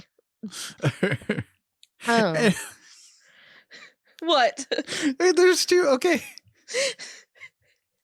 There's just two random women. Oh, we're not to that part yet. We're not through that part. But You were skipping ahead, okay? I have. So okay. The reason I'm laughing here is because we're not really doing any justice, but it totally feels like when they were doing this movie, they smoked a lot of weed for this segment because it's like all of a sudden everything else is fine, shot competently, nothing out of the ordinary and stuff. It's shot like a regular movie. Mm-hmm. But then when you get to this segment, it's like everything, like they were all of a sudden like, let's do some experimental shit, you guys. Let's get fucking crazy with this, because there are shots in this that are weird. There is takes that last too long. The music drops out completely. Last too long. Like it feels like I'm speeding through this because most of it is just dead air and dead everything. dead everything. There's no music in certain parts. Dead Rhonda. It's like the soundtrack drops out and they're like, I don't know, let's just make the mood permeate. Like I said, they were on some shit. They were having a good time. Oh yeah. Oh, so the new guy, the rookie, is really reluctant about all of this. Uh-huh. Well, they end up grabbing him and making him take this pill. And then they give the same pills to everyone else. It's probably ecstasy. Yeah, something like that. Because, you know, there's like two bikers laying with each other later on, which is a joke. There's a lot of jokes in this that are kind of dropped on you real quick. And like, and you have to take a double take. Like when they show that later on with like the two bikers are like cuddling each other. Oh, yeah. Like you're like, wait a second. Was that the two biker dudes cuddling each other? They're just cold. Well, you gotta, you know, stay warm. Right, exactly. And two bikers love each other. They're brothers, okay? There's like a whole fucking Brokeback Mountain story playing out behind the scenes. That you made up. I don't know how to quit you. Oh my gosh. Anyway, so the rookie is tripping out and he thinks he sees Rhonda talking to him. And then it's just one of the chicks that's there. Uh-huh. Then he goes to talk to his friend and ask what the stars mean on the grave because there's 3 of them spray painted on there. Yeah. And he says that's the 3 police officers that caught them and the 3 police officers that disappeared. So basically, if they get caught, they just kill the officers and get rid of them. Yeah. Probably bury them in this gravesite. Probably. Well, Big Rhonda gets them. Right. And then he talks about how badass Rhonda was and that she could take all women and all men. And I'm sorry. Like I said, did. Yeah, because you see like a little flashback segment, but like also like I gotta say like I do feel like they needed to get someone bigger and harder looking for Big Rhonda because she looks like she's 5'2". Like yeah, this lady does not look like Big Rhonda. No, like she's not living up to the name. No, there's a Big Rhonda. Should have got. You know what'd been funny if it's fucking Butterball again. Oh my like god! Big Rhonda. Oh my god. I think it goes to a flashback. It's just that witch from the previous segment. Oh my gosh. There was a Rhonda in my life. A big Rhonda. I've never known a Rhonda. A Rhonda. She was also a part of a motorcycle gang. Yeah, Rhonda's Rhondas are always like that. That's what I mean. This Rhonda does not live up to the name. No. But Rhonda was my tattoo artist's wife and former coworker. I worked with him. Yeah. Not in the motorcycle gang. Brittany was not a part of a biker gang. I was not. Well, he was. I wanted him to do another tattoo on me. Well, his hands started fucking up because he rode motorcycles, did tattoos, and worked on cars. So he had really bad arthritis in his hands. Oh man, you get real bad arthritis for riding motorcycles. Yeah. I'll tell you that. And he was like, "Can you come to my house to do this tattoo?" He was like, "I'll just be more comfortable and I can take my time." Yeah. And I was like, "Sure," instead of going to the shop, because he did work at a shop. And I was like, "Sure." And then going there, I was scared. I was like, does Rhonda know that? Does Rhonda know that I'm going to be there? So I get there and she's not there. And I was like, wait a second. Does Rhonda know that I'm here? Does big Rhonda know? I do not want her coming in here and like fucking stabbing me. Like, I know, because you heard the name Rhonda and you're like, oh my God, I'm going to die. Right? And he was like, she knows you're here. He's like, I do tattoos at the house sometimes. And I was like, okay. Okay, but I don't want big Rhonda beating me up. No. So she gets there. She came in the middle of my tattoo and she was like, oh, that's cool. And then she just goes off. I was like, oh, okay. This happens. Okay, big Rhonda's not going to murder me. No, I really thought big Rhonda was going to murder me. You know, I hung out with a lot of these guys before when I used to go to bars and stuff and ride motorcycles. Yeah. I hung out with a lot, and I was never in a gang or anything, but I used to hang out with a lot of these guys and know a lot of them. And the biker women are fucking hardcore. Oh yeah. They're even more hardcore than the dudes. Like you hear a lot of the depictions of biker gangs and stuff like, oh, they share their women. They make their women do this. The women do what they want to do. Oh yeah. They do what they want to do, who they want to do, and when they want to do it. I've always explained that like bikers are like hardcore hippies. Like there's a lot of free love and sex flows from the fountain there, but like it's stabby hippies. Like they'll cut you. They'll cut you. They have stuff to do. Oh yeah, they got business. They got businesses to take care of, and a lot of the women are behind a lot of it. Yes. I'm telling you, like the group of dudes I hung out with, the woman, like she was very much in charge of shit because she was like telling people where to go, telling where you park your bike, what you don't do, shit like that. Okay, so Sons of Anarchy. Okay, kind of. I don't know. The women in Sons of Anarchy are not portrayed right. They're not all snakes. Right. Literally everyone in that show who's a woman is a fucking snake. Oh yeah. Oh my God, that fucking show. Anyway, that show is one of those shows that was really cool to watch, and then you go back and try, and you're like, "Wow, this is not. This is so fucking stupid. This is not good. It's not a good show." Anyway, so the gang starts their blood offering. They all cut their hands and fill the goblet. Is that what it's called? Yeah, you can call it a goblet. That's what it is. It's a cup, whatever, with their blood. So they cut their palms and squeeze their blood out. Yeah. And then they all say, "Hail, big Rhonda." And they pour their blood into the... Someone's going to isolate that. Hail, big Rhonda. Hail, big Rhonda. Big Rhonda. I'm so sorry. I'm so sorry. This is silly. This is really silly. Okay. And then they pour the blood into the skeleton's mouth. Yeah. What? What? Blood offer. You got to give big Rhonda some blood. To blood sacrifice. Was she like this when she was alive? All right, boys, gather around and you drink your blood. What? Maybe. Do it. I don't know. They all act like they've done this a lot of times. They're like not even flinching. Well, yeah. When they're cutting their hands open. I'm like, the blood offering to big Rhonda. Ow. So, they say a little prayer and then they all say amen and they go back to partying. So then I guess they didn't have enough boobs in this movie. So we get this softcore lesbian porn for a second. Dude, it lasts way too long. I thought it was like too high during this part. Because like I said, more experimental filming. Because we get like, it's got to be 5 minutes of these chicks making out with no shirts on. Long. It's not that long. It feels that long. It's like 30 seconds. It's just... I'm happy it's here. I mean, don't get me wrong. Because it really is. It's like, dude, we've had no boobs. Let's drop some boobs in there. Who wants to get naked? me. I'll get naked. I'll do it. I'll kiss her.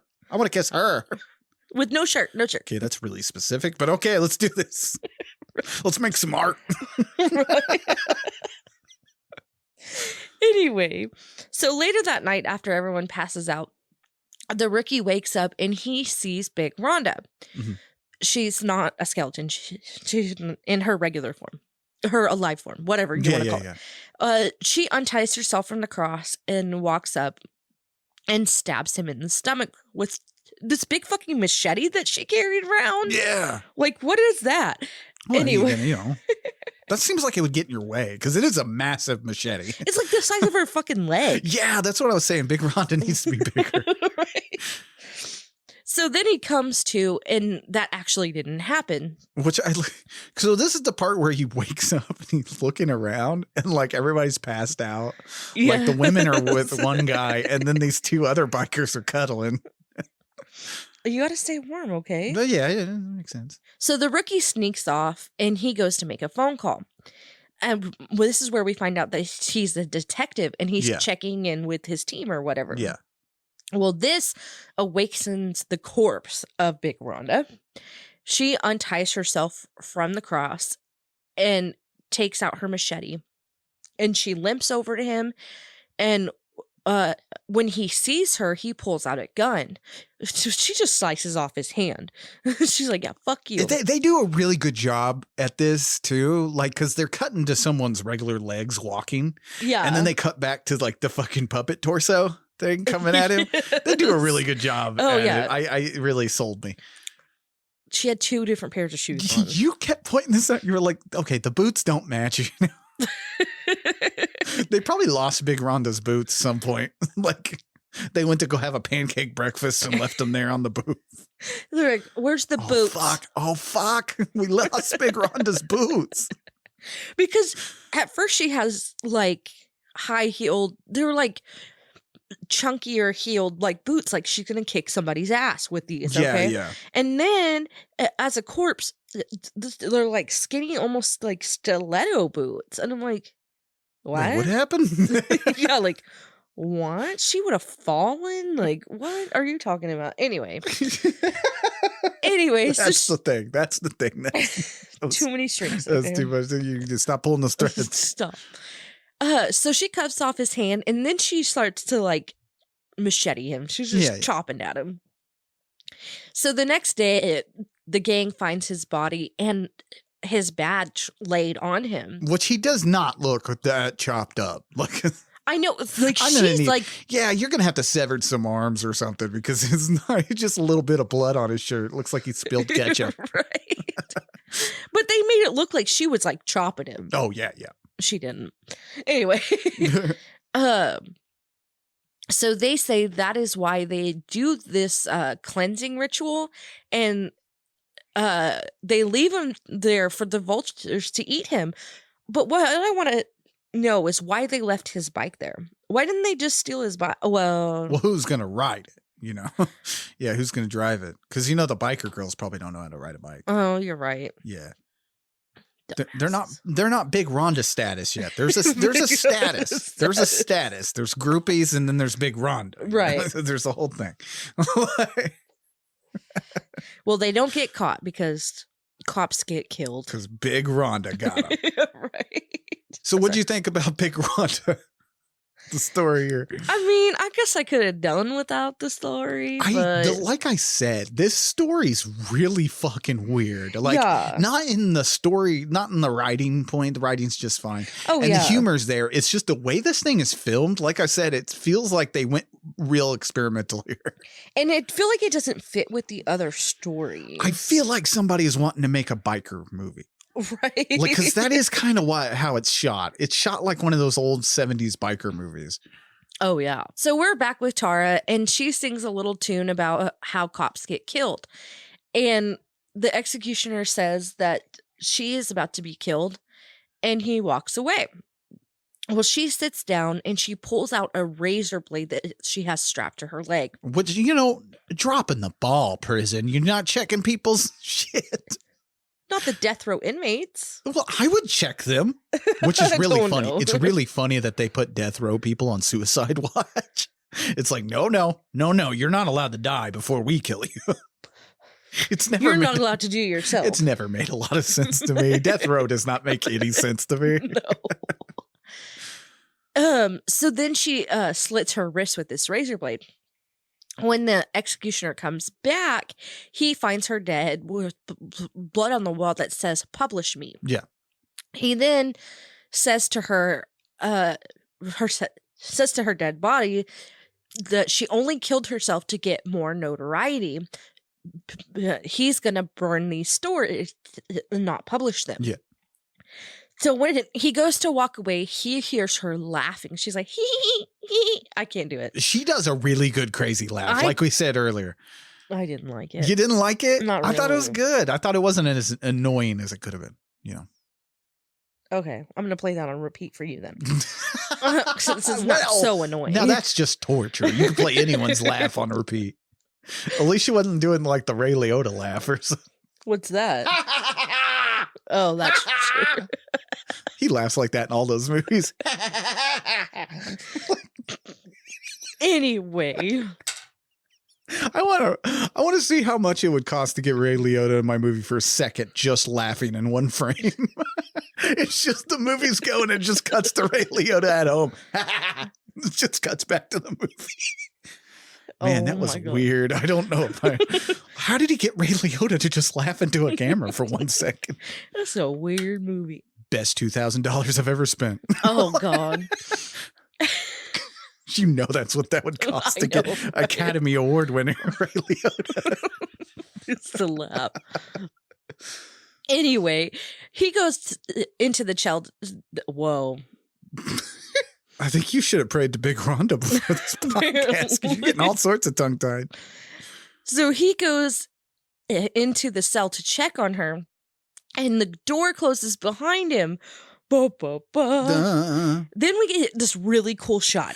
They do a really good job. It's like old school Hollywood techniques is what they're using here, where it's superimposed over and stuff. And that was the wonder of film. You could just like kind of do that. So it was really hard. Oh, yeah. I don't have time to sit here and explain, but you overlap the films. Yeah, because she like got her head down because she's dead or whatever. Then we see her spirit is what I'm using. I don't know how to explain it. Her ghost. In the way they shoot it, this is fine. Like I was not like, God, that looks like shit. Like it looks cool. Like it's cool. So her spirit starts laughing and then gets up and grabs him and kills him. Yeah. And then when the doctor and the other guards go to check things out, they find the book on the ground and there's a picture of the executioner in it. Yeah. So she must have written a story about him. That was pretty cool. Yeah. Then they hear a scream from the cell and Tara comes out and she's holding his head and she goes, "Catch," and throws it to the doctor. And they spent a lot of money getting Gunnar Hanson's head correct because it looks great. I was not It even is a paying pretty attention. good severed head. I wasn't even paying attention to that. Just catch. I was like, what? Oh, shit. She threw his head. And they definitely, they even took time with the mane. Like the fucking long ass hair. They did a great job here. They had to. And yeah, that's the end. So I got to ask you, what did you think about the wraparound story? I want more. I know that was cool, did. Man. You really want more Debbie Rochon and Gunnar Hanson. Oh, yeah. But anyway, Hellblock 13 was direct to video, obviously. But like I said earlier, it's just that specific type of direct to video that does not exist anymore, because you have direct streaming now. Right. Not a lot of direct to video stuff. But I remember, like I said, those small little corner video stores being the only ones that would carry that type of movie. You never found That's it. because they never watched it. That's true. But I was, but you never found this at a Blockbuster, at least not the ones around me. But in the late 90s and early 2000s, there were a lot of these type of low budget indie movies that like people really gave a shit about. That's the difference between this type of movie and another like low, super bare budget movie. That just sucks ass is that somebody gave a shit. And that's really that's really how your movie will stay entertaining is if you give a shit about it. Well, yeah. But anyway, watching this was like going back to the past for me. It was a lovely bit of nostalgia, man. I miss these kind of movies. But Hellblock 13 is also a party movie through and through. Oh, yeah. This is a movie you get a bunch of people together. You partake in some jazz cabbage, maybe a few tall boys, and you have a good fucking time with this movie because that's what it is. It's fun. That's all. It's fun to laugh at, but also, the few moments of gore in this movie are actually pretty impressive. Oh, yeah. Like they go above and beyond with trying to do the best job with the makeup and everything that's possible. There's never a point where you're like, I mean, yes, it looks fake because it's low budget, but like, there's never a point where you're not like, whoa, that was pretty cool, right? Even the Butterball early on it looks good. Like the makeup works. He's in this movie. Made a cameo. Yeah. They should have put him up the top of the cast list. It's like Gunnar, Hanson, Debbie Rochon, and then Butterball. Oh, but it's nice, and it's nice to see like Gunnar Hanson in something. I always love when he appears in these types of movies. I think he was in 3 of Paul Talbot's movies. Oh wow, yeah. But speaking of Paul Talbot, he does a great job at holding your attention through this thing. That's another thing we didn't really point out, but this might be a movie you find dumb, but for the way he shoots it and the way the stories are, it makes you want to keep watching. Right. Which is rare for these types of things. The fact that you're like, okay, I'm kind of locked in here. This is okay. I'll keep watching. Yeah. It's edited really well. Yeah. Which is another thing. Like I said earlier, I can't stress that enough for filmmakers. Editing is super important. Like there's never a sense that like something's missing, or like they didn't show you something, or like, okay, why did that scene just suddenly end? There's never anything like that. Right. And there's, like I said, there's just that real lovely sense that everyone gave a shit. The actors are going for it. All the acting's just fine in this movie. Like it's not like I was sitting there like, well, that person could have done more. It's like they're doing the best they can and they're going for it. There's also a really fun sense of humor. If you hadn't noticed, like, because I feel like through this like episode, we've definitely been laughing along with the movie instead of poking fun at it. Right. But enough about what I think. How did you feel about Hellblock 13 from 1999? I liked it better than Madman. Wow. What is that called? Yeah, Madman. Wow. Wow, that is bombshell you just dropped here. You did not expect that. I did not expect you to like this better than Madman. Oh my God. I did not laugh one time through Madman because that movie is stupid. Anyway, we're talking about this movie. Sorry to whoever loves Madman. No, I liked it. The stories were just fine. What I didn't, I don't know. Like, would I watch it again if it was on TV or what? Like you're watching it or whatever? Sure, I'll tune in a little bit. But what I didn't like was like it. What it felt like to me is someone had a lot of ideas for different movies, but did not know how to go about making full-length movies about these things. I agree with you. Yeah. I agree with you. There is a lot when you break this down to an actual film and not just a fun time. Like I've been saying, like the redeeming quality about this is it's fun. It's stupid. It's great. Everybody's having a good time. But if you actually like held this up to cinematic quality or something like that if you want to get pompous about it. Right. But if you held it up to that, there is a lot of great ideas here. Right. But it's almost like we don't know how to implement this. We don't know how to really fully expand on these great ideas. So let's just throw it all at the board. And that's why they made an anthology. Yeah. It definitely does feel like that. And like I said, though, like it's forgivable for a movie like this. Oh, yeah. I'm not mad about it. Yeah, for a movie that they spent like maybe $6,000 on. I don't know the actual budget of Hellblock 13, but it is low. Right. The film probably costs more than a lot of the stuff. But like, I do feel like since it's kind of a lower budget movie and stuff, you do kind of tend to forgive that. But you are absolutely correct. It does feel like there is a lot of ideas. And it feels like the wraparound story is the last thing that they came up with. They're like, oh shit, we have all these things. How do we make them fit? Yeah, well, because that is the curse of an anthology movie. Is Right. you can't. I mean, you could, but you also got to have something going on to link all these stories together. Or there's no point. Right. Like, there's a few. Not off the top of my head, I can't think of them. There's a few anthologies I've seen where it's just like, okay, here you go, 3 stories, bam, bam, bam, and that's the end. And it's like, well, okay, cool, Why? but yeah, why? Why am I here? Why do I care? Right. Like, why do I give a shit? If I wanted this, I'd just go watch an episode of like Twilight Zone or something like that. Right. There's so much other better stuff, like, than what you're trying. You know, when you do an anthology, you got to remember there's so much better things. That's so sad. So you got to have something to link it all together and Right. be interesting. And I know definitely they shot the wraparound story, which is technically like the 4th story. Mhm. They shot that, I think, after everything.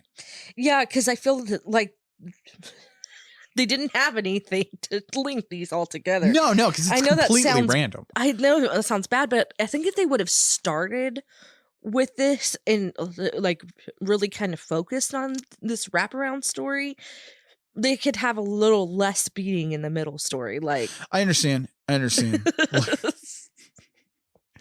don't know what how to you're saying. I explain it. understand what you're saying. I don't know how the writing process went. I assume they wrote all this together, right. you know, with the wraparound story and stuff. But you're right. It does feel like, not that these aren't connected, because they're connected by her notebook and her stories. Right. She's telling the story, Deborah Rochon is. But like, it definitely does feel like these are the thinnest link together. Right. The thinnest bit of like stuff linking these stories together. Like, so it does feel like somebody had an idea for 4 different movies. Yes. And then they were like, well, I can't. Okay, let's just combine it all together. Let's Make just an do it anthology, together. which is fine. It worked. Yeah. I mean, this movie's hilarious. Yes. That's the thing. I love the 90s grunge feel. Oh, yeah. That's just one of my favorite. It feels like Slash is about to pop out of a corner with a guitar at any fucking moment. and I'm not mad about it. I know. It is great. It is great. It looks good. Like, that's another thing. It looks pretty good for what we got. Oh yeah. You know, for low budget. Someone gave a fuck. Oh yeah. So I liked it just fine.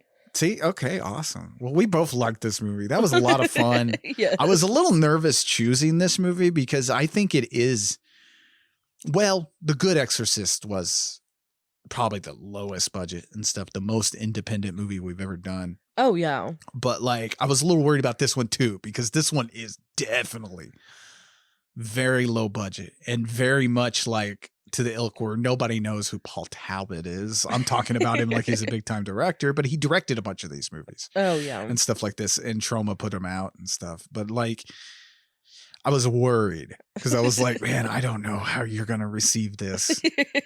But I think what we're seeing here is a natural progression of you understanding what these movies are going for at this point. I did not expect that from this podcast. Like, You me to definitely- understand. Yeah, things. because you're definitely, now you're getting, when you watch a movie like this, you're definitely understanding what I mean when I say you need to be in a certain headspace to watch different movies. Oh yeah. Like, you're not gonna watch this movie the same way you would watch fucking, I don't know, The Shining. Right. Like, I was going to say Titanic, but or the I don't know. same thing, you know. Right. You got to be you got to understand what you're about to sit down and watch. And I think a lot of critics don't do that. They treat these things. They treat every movie like it's supposed to be the next big fucking Spielberg picture or something. And it's like, okay, but man, not everybody's that way. Not everybody's out to make high fucking art. Right. You know, this is just a shitty fucking anthology movie that is a lot of fun, and that's all it's there for. It's just there to, you're gonna have some fun. Is it saying anything? Not that I fucking know. Right. I don't know what it's saying here. Like, even the spousal abuse segment ended with her getting her head knocked off, so I don't know. There's no real lesson there. It's just fun. Right. Like, it's just somebody made a fun fucking movie, and for some reason a lot of people take that personally. I don't understand why. Because people don't like other people to have fun. Yeah, and if this movie isn't like your cup of tea, I understand that. Like, I understand more the people that complain about these type of things when they say it's not for me. Right. Like when people look at Troma and they're like, I just don't like those type of movies. I don't care for them. I'm not saying they're terrible because I just don't like them. Like, I completely understand that more than someone who's like, well, see here. Creepshow did this better back in the 80s. It's like, okay, yes, Creepshow exists and it's an amazing fucking film, but you don't hold Hellblock 13 up to Creepshow. Right. Stop that. Watch these like you're gonna have a fun time and you'll be just fine. Right. And on that note, like I said, all our movies this month can be watched on the Troma Now app. This one specifically, you can watch that on there. Really good quality for what it is. Again, Right. Shot on film. That's amazing. You don't see. I think that's another reason why this is like hit me right in the nostalgia. Because man, you forget about film until you see you really sit down and watch. Yeah. But anyway, that's Hellblock 13 for this week. We had a good time with it. Next week, we're getting some murderous kids. Nice. Yeah, finally we're getting some murderous kids. The Children from Troma. I'm excited about this movie. That's what it's called? The Children? Yeah, The Children. Oh, I haven't seen a murderous child movie in a while. Like, have we done a murderous kid movie on this podcast? This is our first one. I don't think we have. The Children next week from Troma. You can watch it on the app again. Like, watch it before you listen to these episodes. The reason why these movies are so weird this month, because I'm sure a lot of people were like, what's he doing? Is he doing Toxic Avenger 2? Or, something like that. Something more along the lines of Lloyd Kaufman movies and stuff like that. But I really wanted to do some movies that not a lot of people talk about. That not a lot of people are like immediately like, oh, that Troma movie's great. Right. Like, and not a lot of people talk about The Children or Hellblock 13 or, The Good Exorcist gets more talk than all of our movies this month. And that's probably because it was on that show, right? Yeah. And it's a fantastic movie. It's a great movie. Yeah. That's not what I meant. It's a fantastic low budget film. Right. But no, that's this week. And yes, that's our last episode next week for Troma Month. Oh. It's been a good time. I had a good Troma Month. Oh, yeah. Yeah. But anyway, I'm Leigh Evans saying stay spooky. And I'm Brittany, stay horrific. Bye-bye. Not my porterhouse. Big Rhonda. Thanks for listening. To get a hold of us and submit your stories, fan mail, and death threats, you can find us on Twitter, Instagram, Facebook, and nightofthehorrorfile.com. Our theme song was written and performed by John Brennan, used with permission. Find John at shopjb.bandcamp.com and at badtechno.com. If you like what you hear, leave a good review wherever you listen to podcasts, and share the show on your social media. See you next week.